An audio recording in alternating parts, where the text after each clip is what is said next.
I'm gonna leave my cool little Tampa Bay Punishers thing up there, and that's it. Alrighty, so we're live. This is Chalice and Chains, and I am today going to be doing a quick kind of one-shot for the new Ranger build that just came out from Wizards of the Coast on the UA. And so I thought, it'd be fun to test the mechanics a little bit. So we're going to do a quick and dirty combat encounter here. And what I'm going to do, I'm going to let the players introduce themselves. You guys can, plug whatever you want and just talk about the type of player that or the type of character that you are playing, and then we will get right into it. So we'll start with Alan. Hi guys, this is Alan with the YouTube channel Roll to Roll, and today I'm playing a shifter from the Unearthed Arcana Eberron article. And I'm testing out the new Ranger build, the Stalker Path, which is the Dire Wolf. So very excited. The new Ranger is very sneaky and skirmishy, so it'll be exciting to see how this plays out versus the Hunter and Beastmaster Rangers. Awesome, awesome. And Corey, go ahead.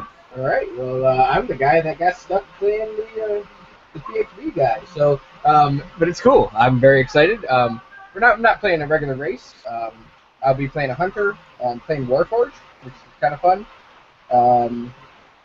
Yeah, you know what I mean. This dude is definitely gonna be pretty beastly. He's gonna be a damage dealer. Absolutely. I'm really excited to do this. This is so cool. Ranger is absolutely my favorite class. I really hope that this goes well and everybody can kind of see the way that the new stuff goes. Awesome. Sounds good. All right, so I'll give a little bit of background here on the setting. This is going to be set in my homebrew setting of Dragga. It's a massive desert, and I'm hopeful that this will sort of kick off sort of a storyline that might at some point turn into either a one-shot, a more full-length one-shot, or even the start of a campaign. So we'll see, where everything goes. But so we won't expect a lot of roleplay today, but I'm going to start setting this hook, and then who knows what might happen in the future. So it takes place in the desert of Dragga, and Dragga is a massive desert with not very many settlements. It has one major civilized settlement, the stronghold city of Oasis. Now, Oasis was built on this huge sort of underground spring. It's currently ruled by a hobgoblin warlord at the moment, and the majority population is hobgoblin, but humans make up the next most populous race. The other races are represented as well. There's a relative racial harmony inside the city because the outside world is so deadly and dangerous that the inhabitants in Oasis really want a sanctuary. There are desert elves that inhabit small settlements in the desert around pockets of water that they find. They're mostly a nomadic people moving where they can find food and water. And then the other major landmark is the Dragon Spine mountain range. This is on the far border of Dragga, and it cuts it off from the land to the east.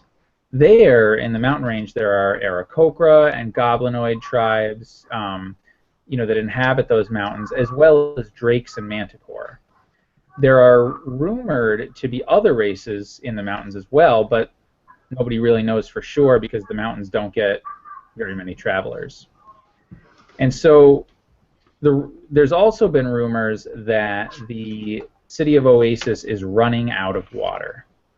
So you guys are actually out in the desert in one of the little oasis spots. It is controlled by a tribe of elves, but it is known as sort of a free spot where anybody in the desert can come and have some water, shade from some of the trees, and kind of take general refuge. It is relatively safe as it's guarded by some of the rangers, of this area.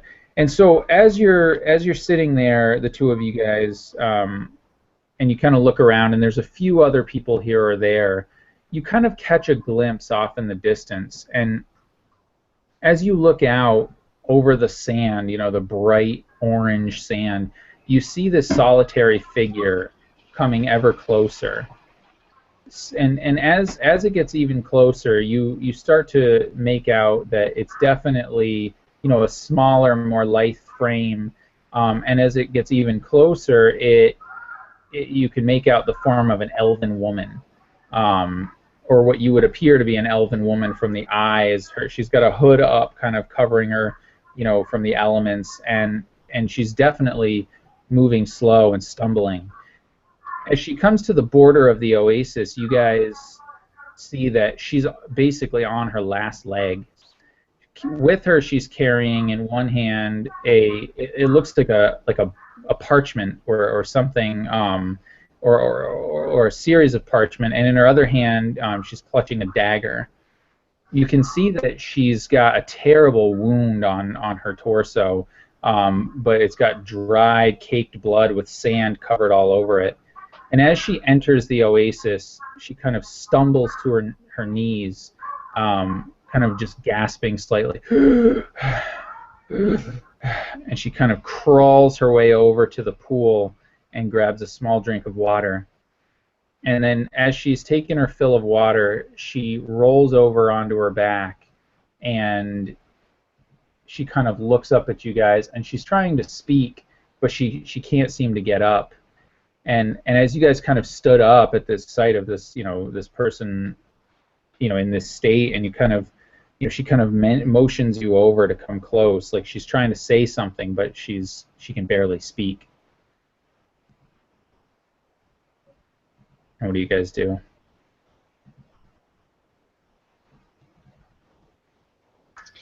So Logan is this gnarled veteran of the wilds. He's in his mid-years, and he looks just like a very gruff older guy. His hair has gone white, and his stubble is white and grayish as well. He's not in his shift form. He actually looks human, except for his eyes have that kind of yellowish gold, as if like a wolf. And his face is covered in scars from battle and encounters with wild creatures. He's clad in furs and leather, with his shield on his back and his scimitar at his side and his bow on his back as well. And he comes over to her, and he kneels down, and he puts his ear as close to her mouth so that he can listen to her, with his keen ears, that he can listen to her whispers. Yeah, in Unit 13, he comes, he walks behind. He doesn't have a huge sense of human emotion because he's Warforged, but he can definitely tell that this woman is, not in a good shape. Knowing that he's not going to be very compassionate, he certainly lets Logan deal with. Great. And as you guys approach her and kneel down, she sort of weakly tries to reach for you, just to make sure that you're close enough so that you can hear. And she says, "You must listen. I must tell somebody." And she kind of, with her hand holding the parchment, she's holding it out to you, Logan, and she says, "The prophecies, they're real. You must go to the dragon spine. You must enter the mountain stronghold, and you must find the water beneath." She says, "The city of Oasis has a secret that they don't even know about. A magic that holds a dark terror at bay. But their water is drying up, and without their water, the magic will fail and let this terror out. You must find the water, and you must let them know, so that they can save this world." And she kind of holds up the parchment to you. that she was holding in her hand. He takes the parchment in hand, and he looks at her and says, "Don't die on me. Hold on." And he takes a moment to move her hand from her gut to look at how severe the wound is. Yeah, and you can tell that it's very severe. She, between the wound in her gut, and you can see the pus and the and also the dehydration and exposure to the elements. You kind of get the impression, based on your knowledge of the desert and your survival skills, that she probably traveled nonstop, day and night, through the desert to get here, and probably didn't have any access to food or water for several days. And clearly she was attacked by something.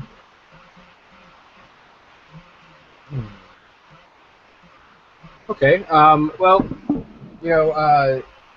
not understanding, how the human physiology really works. Leader 13 can clearly see that she's mortally injured. He looks with himself and he goes, "I can help you, man." He goes, and he touches her, and instantaneously, she's healed for. Yeah, you don't have to roll for it. You you managed to send healing, energy through her body using the the magic that you learned, and you managed to, you see that the wound itself does seem to close up, but it doesn't seem to have the same effect that you might have expected. This woman is too far gone. That no healing will save her at this point. However, you've bought her a little bit of time, and she kind of grabs onto your cloak or your tunic, and she's like, she looks into what I imagine would be these, like, maybe gemstone eyes or something, and she basically just looks at you and she says, "You must succeed, otherwise the great Balerion will be released, and he will bring another war to this plane, and this time he will win." And if you guys remember the history of this world, the lore speaks of this just lush, jungle world that was ruled over by two dragons, the gold dragon Caiaphas and the black dragon Balerion. And there were mostly elves and goblinoid tribes that would war periodically between each other or amongst each other, and the goblinoids started to take control. But what ended up happening was they, after decades of battle, started losing, and they made a pact with Balerion that they would swear fealty to him if he would help them turn the tide in battle. And so he did. He started rampaging across the land and destroying the elves and the civilizations and burning the forests to the ground. And in their last desperate hope, the elves turned to the gold dragon Caiaphas, who was one that was much more interested in studying magic and lore and history, and not really interested in the mortal world's problems. But he saw their plight, and knowing that they were a people of magic, he helped them. And he ended up, and the legend says that he ended up, with the elves' help, growing these 4 trees around this great pond, this pond that supposedly had magical energy or magical properties, and that these 4 trees were used to seal Balerion in this prison in another plane. He was banished to another plane and stuck there, and he couldn't get back as long as these trees were alive. And so the city of Oasis was built up around that, But what happened was, as Balerion was being banished, he scourged the land and turned it into this desert. And supposedly what happened, the legend speaks of him being banished, but killing the great gold dragon, Typhus, with his last blow. And the blood of Typhus is what supposedly has infused Oasis with its power. So you guys know this, and you see this kind of intensity in this woman's eyes, and she says, you know, she looks to you and she says, "You must succeed. Promise me you'll succeed."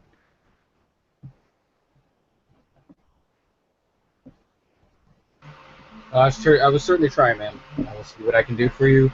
I will certainly try to avenge the problems at hand. Very good. Thank you. And then you see the light in her eyes just kind of fade, and she goes dim and sort of falls back and dies. And I look over at Logan and I go, "Is this normal?" I brush her eyes closed and look back at the Warforged and say, "She's passed from the mortal plane." Yes. Humans are strange. Mortals are very strange. And he just gets up and he starts walking away, and his body language is definitely feeling some type of remorse, or some type of he definitely went from the confident Warforged you saw it to kind of deep shoulders, and kind of felt maybe pain maybe for the first time. So Logan clutches his fist in anger of losing a fellow ranger, and then it's at that point he realizes that parchment is in his hand, and he looks down at his hand, and he opens the parchment to see what she gave her life to give. Yeah, and you do so, and you see that it's basically this map of sort of the desert area of Dragga, very, very crudely drawn, and there's lots of sort of elvish writing on the sides and on the text. It looks like as you read it, it looks like she was copying down some kind of incantation. You may not be able to fully read Elvish, but you can tell certain words, you can pick them out, and they repeat, and it looks like it's this sort of, this pattern. And so what you notice is that where you are, if you were to head basically due west from your location now, you would be on a path to reach the Dragon Spine Mountains. And based on the distance that she marked on the map, you realize it would only take about 2 or 3 days to get there, to get to the foothills.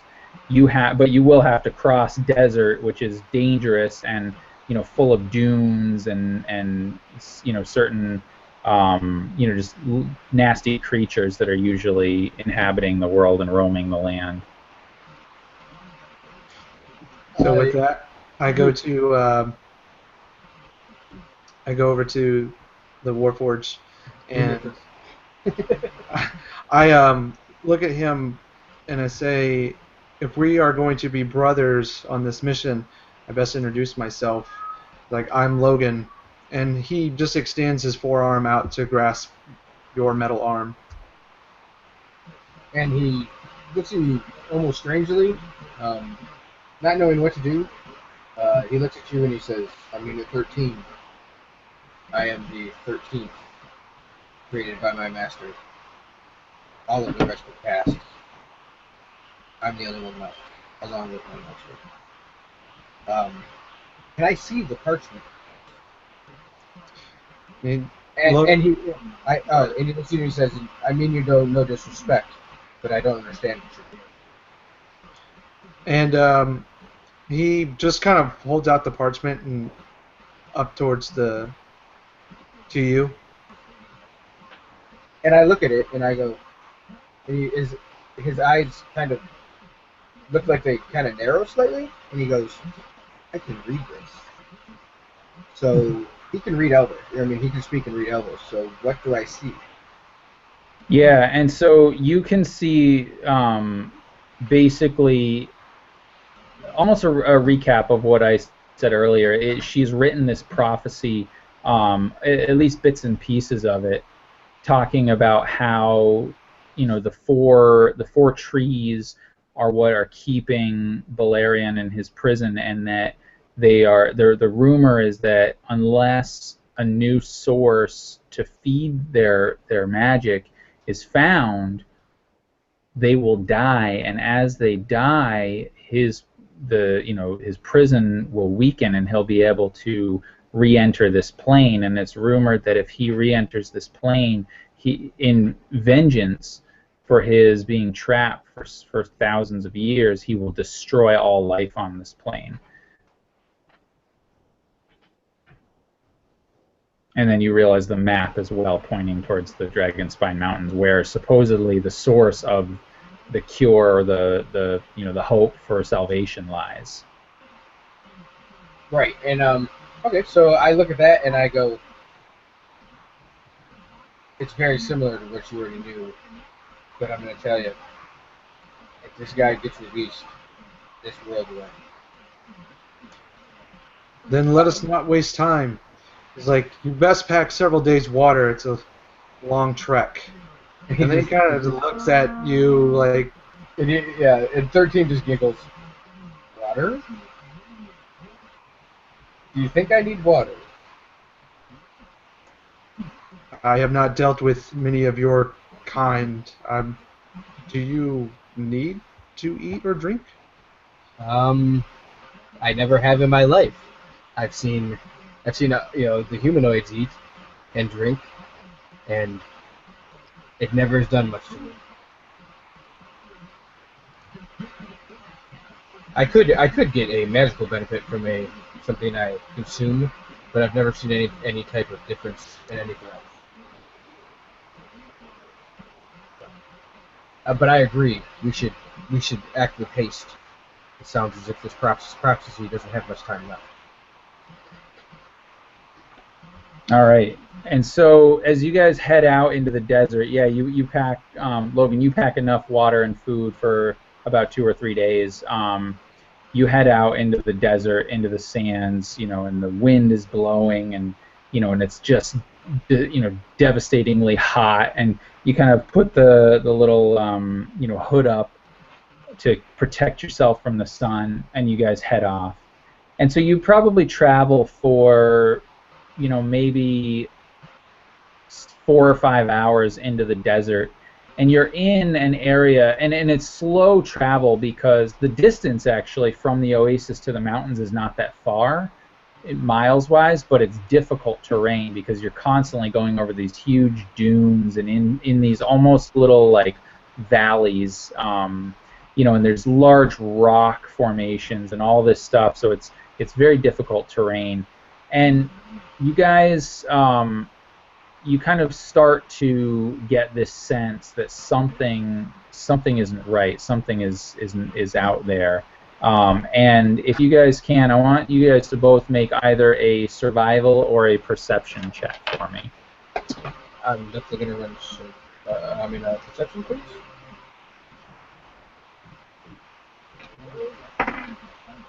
Oh, that's really good. It's a 24.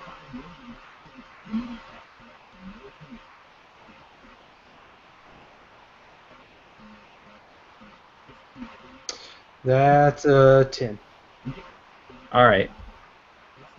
So you guys are traveling around, and you get this weird feeling, but as you look around, you can't necessarily see anything, and then all of a sudden it's as if you get this like tingling on your back, and Logan, you look up and you see perched on top of one of the big sand dunes, probably about 50 feet away from you, is this giant scorpion with this humanoid figure riding on top of it. And because of your skills and your sharp senses, you get to use your special ranger ability to take your either hide or attack action. And if you want, go ahead and describe what that is, but I'm also going to have everyone roll initiative.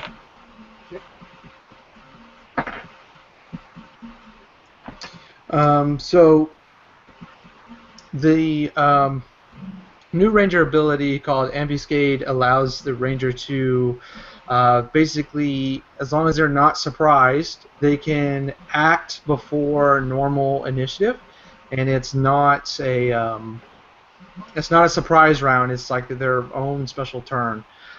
So with that, Logan is actually going to take this opportunity to pull out his. He's going to move, and as he's moving, he pulls his bow, and then he's going to lay in the sand and let his natural browns and brownish, brown clothing kind of blend him into the sand, so that he can take a hide action. Okay. And I'll let me roll my hide. Yep. Oh man! So Dice Stream is doing what it normally does, rolling very low. So that's a natural 1. So I am not hidden. All right. Yeah. I try to hide, but I am. As I'm trying to hide, I'm trying to keep my eye on him, and I don't notice, and I actually hit some hard rock and end up rolling down one of the sand dunes, and I'm easily spotted. Okay. Yeah, and so you kind of are there, realizing your position, and realizing that you're not actually very hidden. But what did you guys roll for initiative? So I got a 6. A 6 total? Yeah, I rolled a 2, and then that was what I rolled first, which was a 2, and then I rolled my hide and I got a 1. So hopefully all my low rolls are done for the night. Yeah, well, hopefully the last 2 rolls have also been really good for me, so hopefully that doesn't stop. So yeah, I'm actually at 23. All right. I'm gonna go first. Yeah, so you get to go first. All right, so I'm going to take out my bow, and I'm going to take a shot at him. Okay. Now, yeah, the first shot I'm going to shoot at the guy on the scorpion. Yep. Okay, so you're gonna aim at him. Yep. Yeah, I'm gonna aim at him. Oh wait, sorry. Before I roll, I'm gonna mark him with Hunter's Mark. Okay. So that would be my second spell of the day. Are you gonna make me use that first spell for healing her? No, that's okay. fine. So that's my first spell of the day. So yeah. Well, plus we traveled for 2 days, so you would have. Oh yeah, I would have gotten it back. Yep. Yeah. Absolutely. So all right, here we go.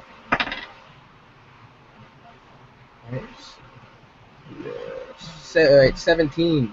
Yeah, that definitely hits. Okay. There's some damage.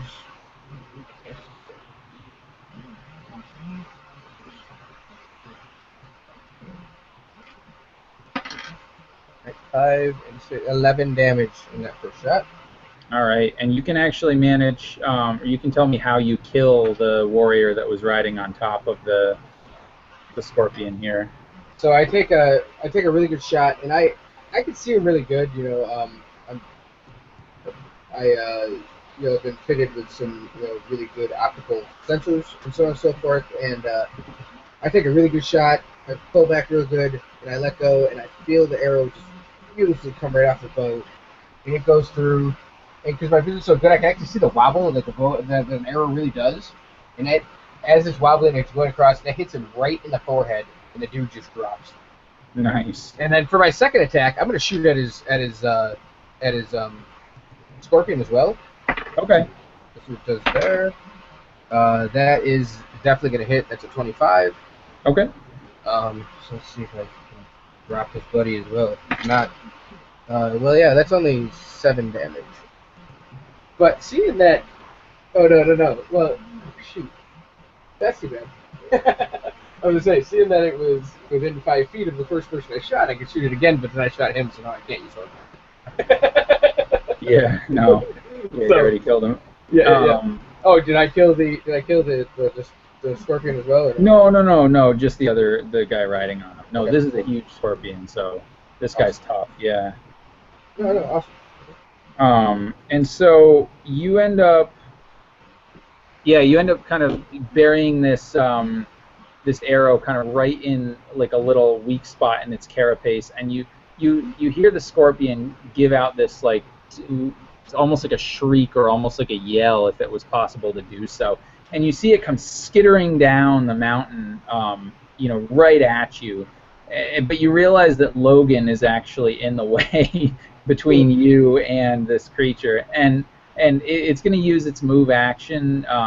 It's actually going to use a dash action to get to you. So it comes just hurtling down the mountain. But as it's coming down, it sees Logan, and so it kind of stops in front of you, Logan. And but it doesn't have enough. It can't attack you, but it is your action now, so you can decide to act. Okay, so with it close, Logan's just gonna give up his bow, and he pulls forth his scimitar. And let's see, for his bonus action, he's going to. Well, I'm gonna attack first. Let's do that. Okay. So yeah, the scorpion comes in and he sees it coming, and so he just drops his bow and goes for his shield and his scimitar, and he kind of raises his shield to kind of avoid the pincers there, and then with his scimitar, he slashes at this floor. Let's see if he hits. All right, and I'm gonna do damage as well. No, I cannot roll today. That's a 3, so total of 9, 10, 11. So 11. No go. Now, do you get a second attack? I do. So I'm going to spend my bonus action to invoke my Stalker's Fangs, which gives me on my next weapon attack, if I hit, I do an extra 2d6 plus Wisdom. Okay. So let's try that again. Awesome. There we go. So 17 plus 7, I'm sure that hits. Yep, absolutely. 6, 7, 8, 9. 9 plus, so I do 13 damage. 13, all right. Slashing damage, yep. Great. And so, if you don't mind, go ahead and kind of describe what you imagine that would look like with the Hunter's Thorns, you said? No, it's Stalker's Fang. Stalker's Fang, yeah. Yeah. So I invoke my my spirit, which is a dire wolf. So as the scorpion is attacking, I bounce its pincers off on my shield, and when it actually goes to impale me with its stinger, I come up with my scimitar, and as I do, the spirit of the dire wolf comes forth, and as I slice, it's almost like the dire wolf clamps down on that tail and rips it off, and then the tail is like waving around as ichor is spilling everywhere. Awesome, really cool. Yeah, that's great. And so you do that, and then so you've used your bonus action. Okay. And so, are you going to take a move action as well, or are you all set? No, I'm good. Okay, gotcha. All right, and so Unit 13, you are up. All right. What else do I see? Right. The guy and the scorpion's gone. Yeah. No. The scorpion's still here. He's still alive. You haven't. Okay. Yeah, he hasn't been killed yet. He's definitely angered. So you see this big angry scorpion in front of you. Yeah, absolutely. How far away is he probably at this point? At this point, he's like maybe 10 feet away. He's really close. Yeah. But he hasn't engaged me, so I can still move. Correct? Right. Yep. Okay. So I'd like to, just back up some, yep. Get a better shot, and actually turn slightly to the left so I don't hit my friend Logan. I quite like Logan. And I take my first shot. All right. Great. I'm a hunter. What do you do? Yeah, that is a 24. Yep, that definitely hits. So let's see what that 58 does. That's a 7 plus 6, 13. 13 points of damage. Please. Nice. All right. Ready to take my second shot? Okay, cool. Okay, there we go.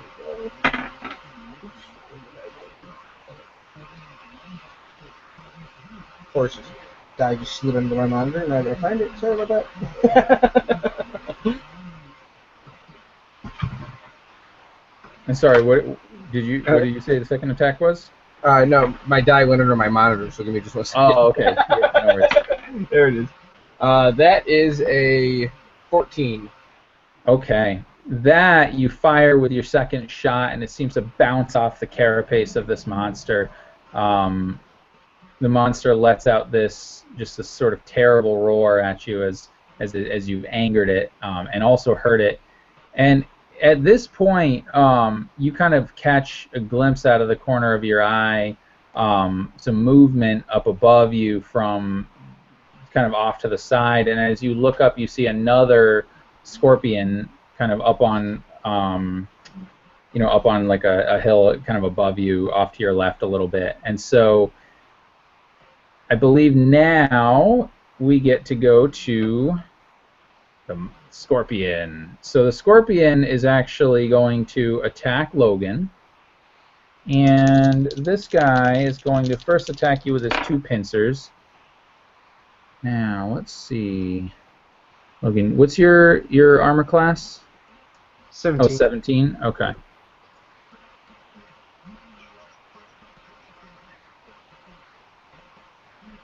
He hits you once with his claw,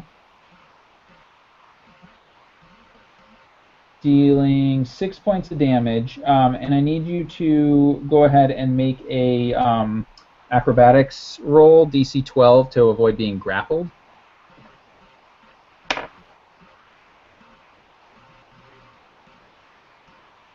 Okay, let me see here. Just acrobatics, or can I use athletics? You can go ahead and use either. Okay.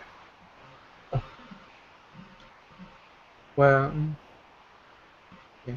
All right. No. All right. Wow, the algorithm just hates you today. Oh man. As you manage to sort of duck under the first pincer attack, the second one catches you and lifts you up and deals you that damage as it's kind of crushing you. And then you kind of look up and you see this sort of object coming at you, and you realize just as it is about to hit you that it's the pincer, the stinger of the scorpion, and it kind of bears down right onto your shoulder and hits you. So the sting deals you 7 points of damage, but I also need you to make a Constitution saving throw, also a DC 12.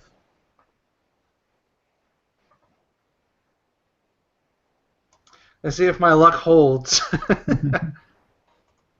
What luck? Exactly.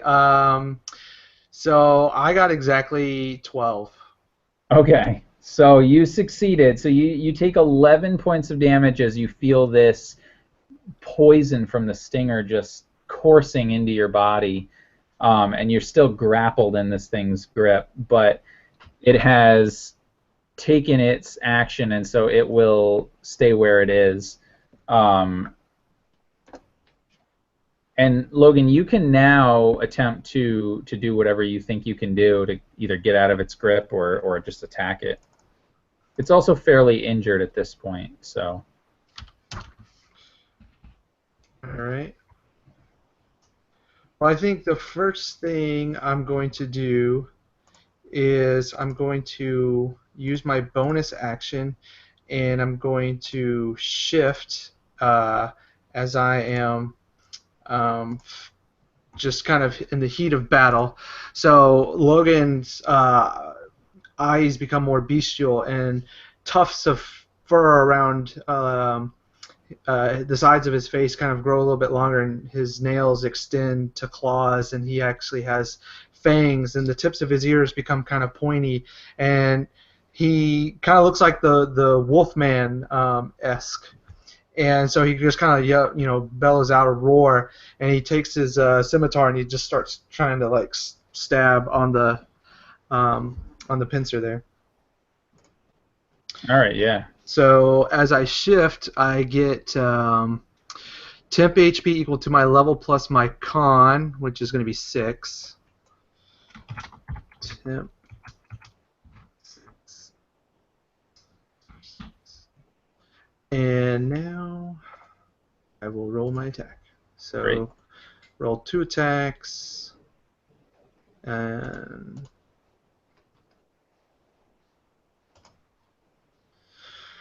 alright, so one of them is a 19. Yep, that definitely hits. And that's going to be for 5 damage. And the other one is a 16 That also hits. for 10 damage. Both slashing. So total of 15 damage? Correct. Okay. So you managed to slash into this pincer. This thing is seriously injured, and in fact, you actually managed to sever the pincer from the creature. You fall to the ground. You're kind of still stuck in this pincer, but it's no longer got this like death grip on you because it no longer has muscles behind it to do that. And yeah, it's just this green-black ichor just leaking out everywhere, just disgusting, kind of covering you. But in your, so the fur I imagine that you have on you now from having shifted is just coated in that. And this thing is basically on its last leg.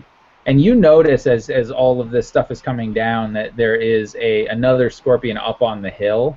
And you can kind of see that the rider is drawing a bow. But with that, if you want, you can attempt to sort of get out of the pincer with your move action. All right, I will attempt that.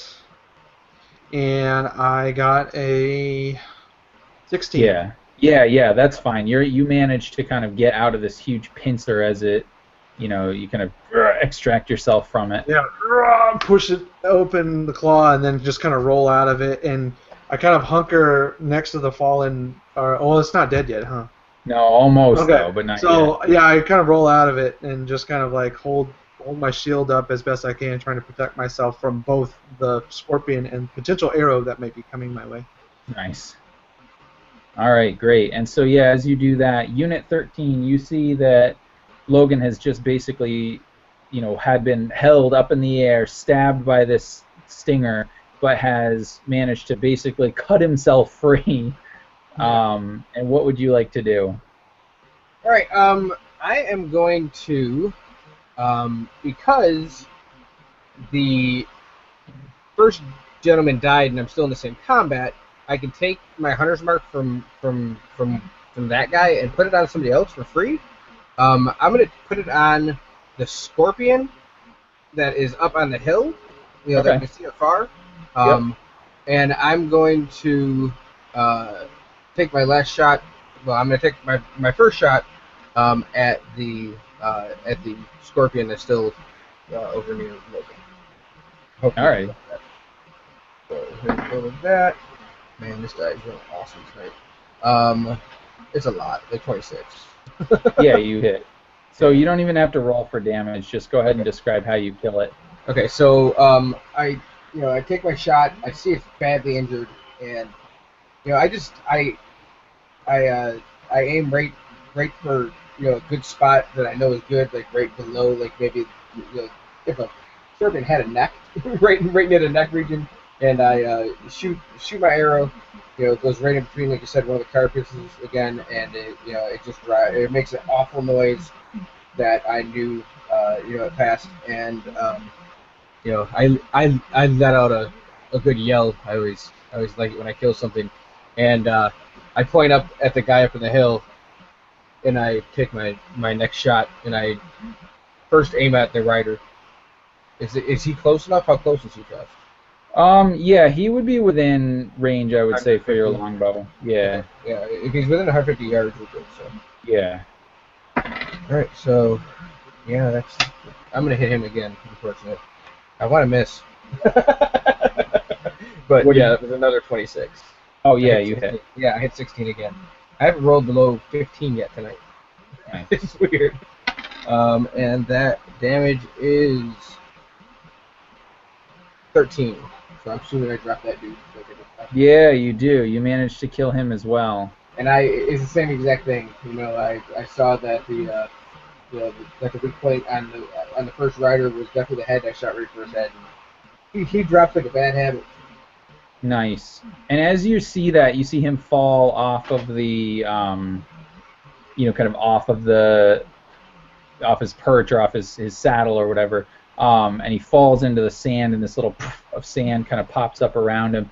You see two more of these warriors kind of pop up from the sand nearby, and they start running down the dune here with spears in hand, and the scorpion is following right behind them, and they're all basically taking dash actions. So they would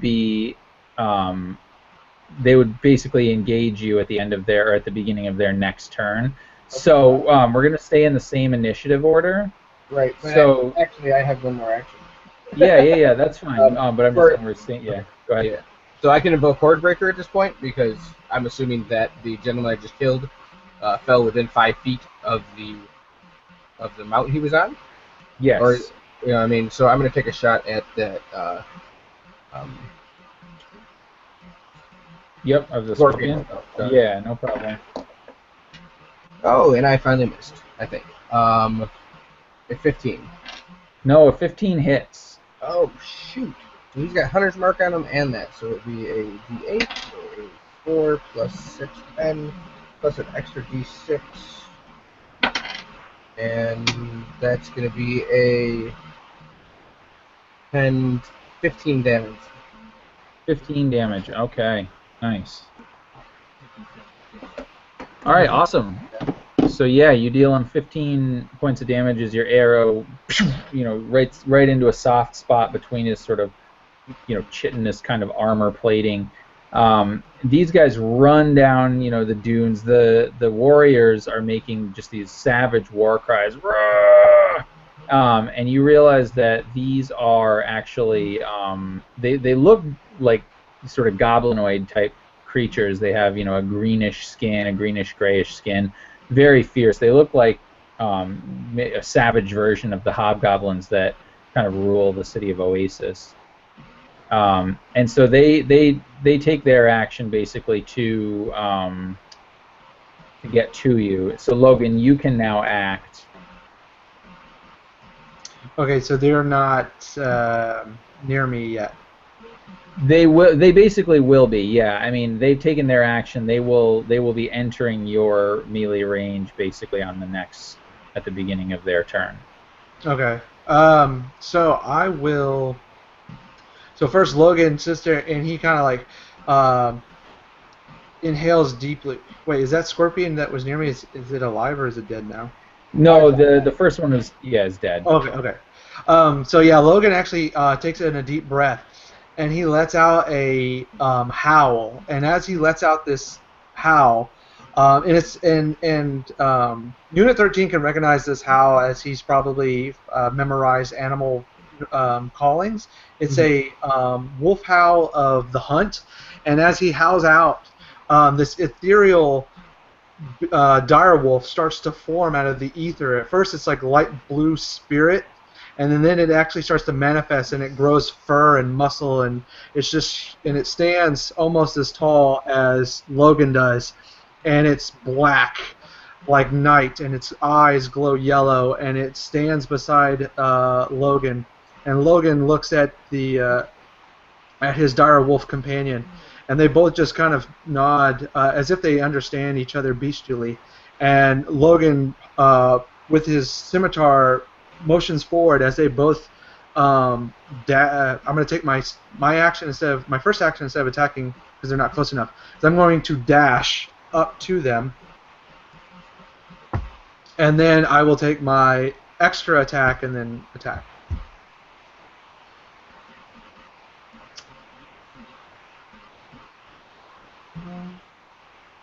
So that is a 17 with 7 slashing for the first attack.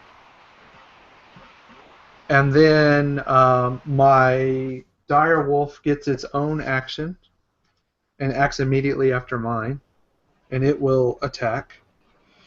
And the wolf has advantage on attack rolls against a creature if at least one of the wolf's allies is within 1 feet and isn't incapacitated, which would be me. And the wolf it's going to do a bite attack, which is 2d6. Advantage. Well, I don't have a choice there, so it's going to be 10. Plus, it gets my proficiency bonus, so that's only a 13. No, I'm sorry, my wisdom bonus. Yeah, it's still only a 13. So it's a 13 to hit.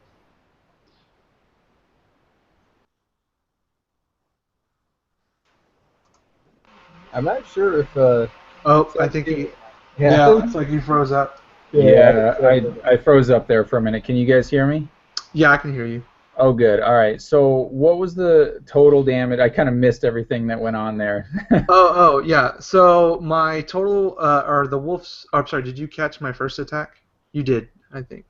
No, I didn't. I froze up Oh. basically as you were saying. Yeah. So my attack with my scimitar was I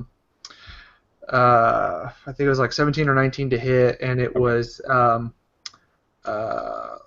I think 7 damage, 7 slashing. Okay.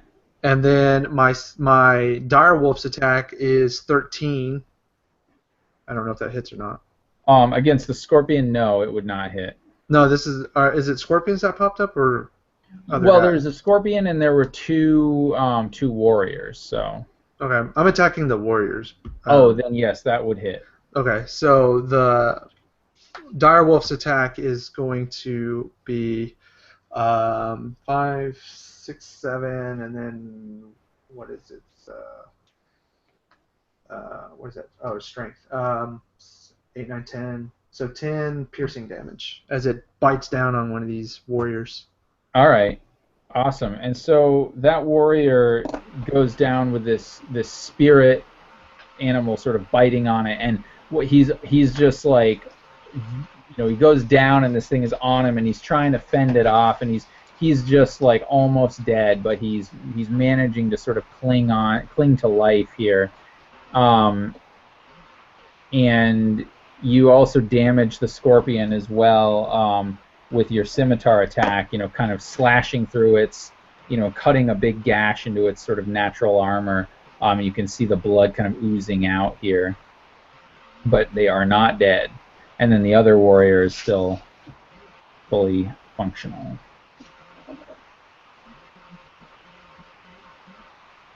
And will that end your turn? Yes, that is my turn. Okay, great. So, Unit 13, you are up. Alrighty, so Unit 13 is a little puzzled of how a wolf just appeared, but he's gonna, try his hardest not to be distracted by that. He's going to take his first attack, and he's going to attack the warrior that hasn't been hit. So that first attack is awful, and it's a 12. Yeah, but you know what? That hits because these guys have very little armor on them. Okay, so they're really squishy, thank God. And that is for what's 12 damage right off the bat. Do I have to roll? Nope, that kills him. That was. Oh no, I don't get 100 right now. So I drop that dude, and I just move a little bit closer, and I take my shot at that scorpion as well. Okay. So that's a definite hit. 17, 27. Yep, that hits. Plus 10 to hit is awesome. And there we go. First damage 3 plus 6, 9 plus 6. Plus another d6, which is 2 more, so 11 damage to the Mr. Scorpion. All right, yeah, and so he's definitely injured. You just bury a bolt into him, and it lets out this piercing. Now, can I? Okay, first off, is that last Oh, man, I could have done more damage because I didn't do it right. Anyways, because I could have used Horde Breaker after I hit the first guy to hit the Scorpion. I could have hit the Scorpion twice, and then used another Horde Breaker to hit the guy that's laying on the ground, because they're all within 5 feet of each other. I don't know. That is Hordebreaker is the ranger. That's an ability, right? Right. It says once on each of your turns, when you make a weapon attack, you can make another weapon attack with the same weapon against a different creature within 5 feet of the original target within range of your weapon. Yeah. So I would say that it says once on your turn. So basically, you could make the one attack, and then once per turn you could make another attack. Okay. Yeah. So I haven't used that yet. Is that guy that's being kind of held by the spirit wolf? Is he within 5 feet of the scorpion? Yeah. Okay. Yes. Can I see that guy at all, or all I see is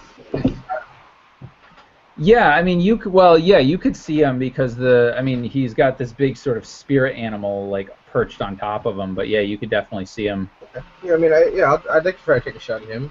Hopefully I don't roll a 1, so I don't hit the spirit animal. But I didn't. It's 11, 21. Okay, yep, that hits. Okay, so let's see if I can drop this dude and shoot him hard. Yeah, that's 10 damage to him. Yeah, and you kill him. Okay, so He was almost dead anyway. yeah, and that's the reason I was like, so yeah, so I look up and I look over to Logan. I say, Logan, you must drop that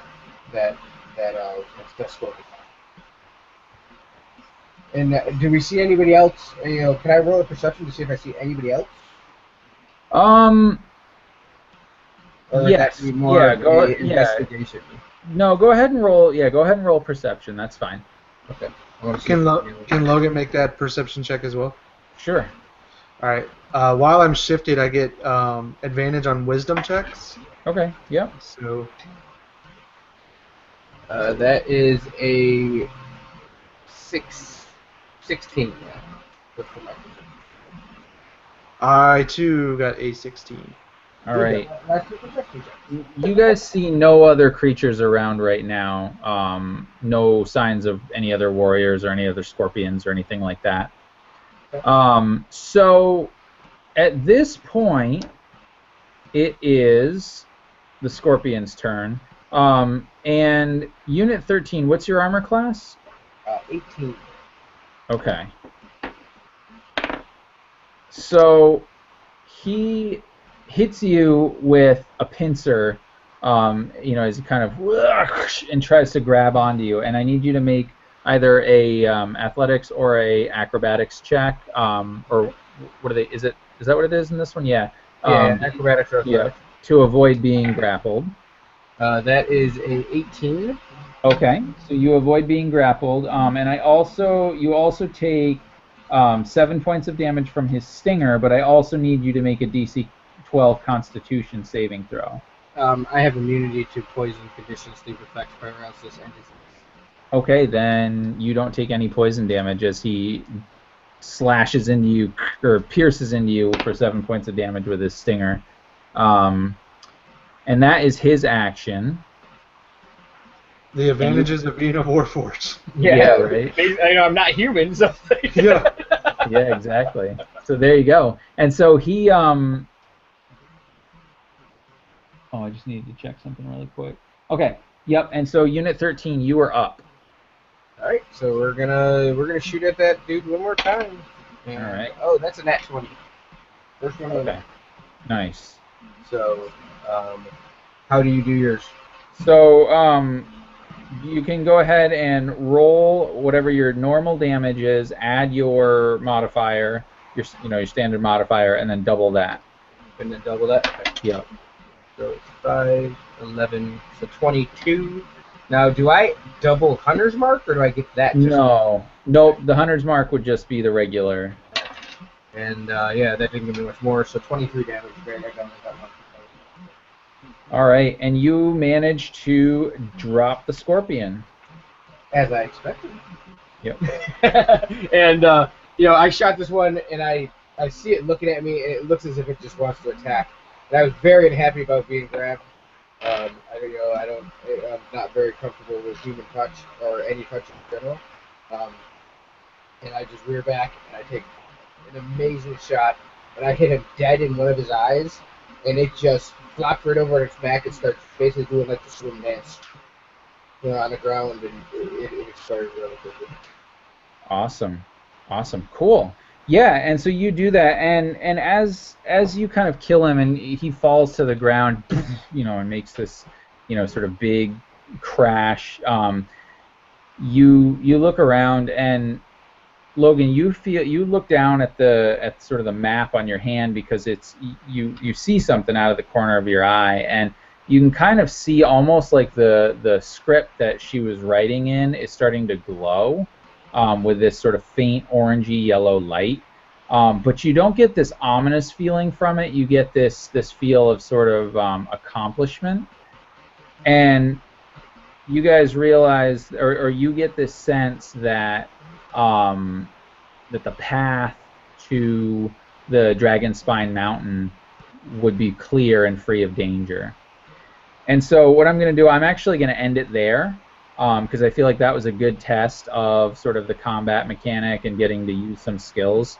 So if you guys want to do any kind of outro or sign-off, you definitely can, but then I would love to, just to real quick get your thoughts on the Player's Handbook Ranger, the UA Ranger, kind of how you feel about it, and all that. So, and you guys can both do that. So yeah. I'll definitely go first. I'm very forward. And I'll tell you what, if you're gonna play a Ranger, don't play a Warforged. It's broken.